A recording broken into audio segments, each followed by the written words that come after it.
आपने कभी सोचा कि आज दुनिया में मुसलमान इतने परेशान क्यों हैं? हर जगह ये बिखरे हुए हैं, लड़ रहे हैं, आपस की दुश्मनी की आग में जल रहे हैं, जबकि इस दुश्मनी ने हमेशा मुसलमानों को कमज़ोर किया है और मुसलमानों के दुश्मन इसे अपने फ़ायदे के लिए लगातार इस्तेमाल कर रहे हैं। आज की इस वीडियो में हम मुसलमानों की असली ताकत इत्तेहाद यानी यूनिटी पर बात करेंगे और प्रॉफिट डे से लेकर क्या मैसेज देते हैं उसके बारे में आपको बताएंगे। आप देख रहे हैं मैं क्रैश और रबीउल अव्वल के इस महीने में हम प्रॉफिट के मैसेजेस की बात कर रहे हैं। आइए शुरू करते हैं।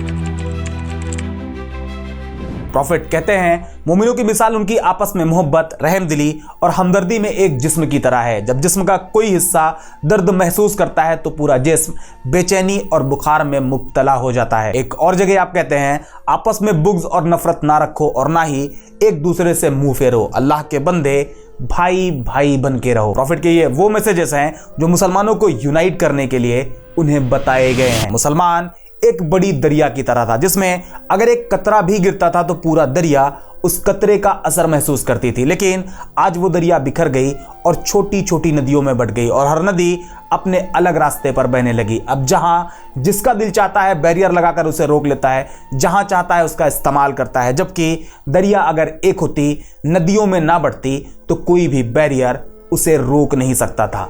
एक एग्जाम्पल आपको बताता हूं। जब प्रॉफिट हिजरत करके मक्का से मदीना गए तो मुहाजिरीन और अंसार के बीच यूनिटी और भाईचारे का पैगाम दिया। मुहाजिरीन मतलब वो लोग जो मक्का से आए थे और अंसार मतलब वो लोग जो मदीना के ही रहने वाले थे। प्रॉफिट ने उन्हें एक होने का पैगाम दिया और उन सबको एक कौम बनाया। यूनिटी ऐसी कि सिर्फ 313 लोग, जिसमें अंसार और मुहाजिरीन दोनों लोग शामिल थे, उन्होंने जंगे बद्र में एक बड़ी फौज को हरा दिया और उनकी ये यूनिटी पूरी दुनिया के लिए एक मिसाल बन गई। आप सोचें अगर मुसलमान यूनाइट होते तो ऐसी कितनी और मिसालें बन सकती थी। आज अगर सिर्फ इंडिया की बात करें तो इंडिया में मुसलमानों के हालात किसी से छिपे नहीं हैं। खुद मुसलमानों के बीच आपसी दुश्मनी, फिरका परस्ती लगातार उन्हें कमज़ोर कर रही। इलेक्शन से लेकर एम्प्लॉयमेंट तक ऑलमोस्ट हर जगह मुसलमान बदतर हालात में हैं। आपने कभी सोचा कि इसकी असल वजह क्या है?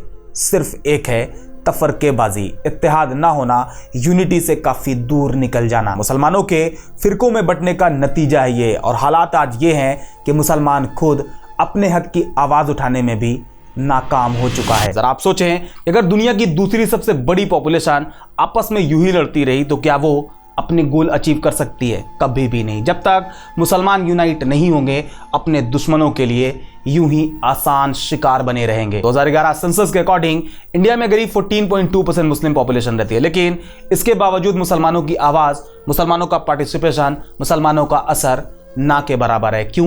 क्योंकि ये आपस में बटे हुए हैं। आप सोचें जब एक कौम आपस में लड़ती है तो उसका अंजाम क्या होता है? आज मुसलमान शिया, सुन्नी, देवबंदी, बरेलवी और ऐसे बहुत से फिरकों में बट चुका है और ये फिरके मुसलमानों के दुश्मन को और मजबूत बनाते जा रहे हैं। इराक और सीरिया में ये सबने देखा है कि फिरका परस्ती में कैसे मुसलमानों ने आपस में ही लड़कर खुद को तबाह कर लिया। आखिर वही हालात बाकी जगह आप क्यों लाना चाहते हो? अब सवाल ये आता है कि आखिर ये तफरकाबाजी खत्म कैसे होगी? तो इसका सिर्फ एक रास्ता है, कुरान और सुन्ना। मुसलमानों का कोई और दुश्मन नहीं बल्कि सिर्फ उनकी आपसी तफरकाबाजी है। अगर मुसलमान कुरान और सुन्ना को फिर से पकड़ लें, आपस में मोहब्बत और इज्जत के साथ जीने लगें, तो दुनिया की कोई भी ताकत उन्हें कमज़ोर नहीं कर सकती। अगर दुनिया के 2 बिलियन से ज़्यादा मुस्लिम किसी भी पॉइंट पर एक साथ आवाज़ उठाएं तो दुनिया हमेशा उनकी बात सुनेगी। लेकिन अगर इसी तरह बटे रहेंगे तो हमेशा ऐसे ही टॉर्चर किए जाओगे, ऐसे ही मारे जाओगे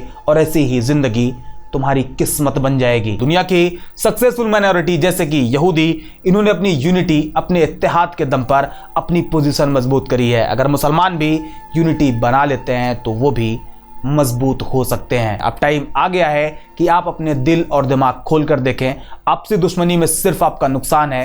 प्रॉफिट का पैगाम हमेशा इत्तेहाद और यूनिटी का रहा है। अगर आप इसे अपना लेते हैं तो आप भी कामयाब हो सकते हैं। आज का ये पैगाम सिर्फ एक वीडियो नहीं बल्कि आपकी ज़िंदगी को बेहतर बनाने का एक रास्ता है। आपको अपनी आने वाली नस्लों के लिए अपनी आपसी दुश्मनी ख़त्म करनी होगी ताकि वो एक मजबूत और फ्यूचर में आगे बढ़ने वाली कौम बन सके। आखिर में बस इतना ही कि इत्तेहाद में कुव्वत है जबकि तफरके में तबाही। ये बात अब आपको समझनी होगी। उम्मीद करते हैं बात समझ में आई होगी। अगर हाँ तो लाइक करें, शेयर करें और इसी तरह के पैगाम के लिए हमें सब्सक्राइब करें और फॉलो करें।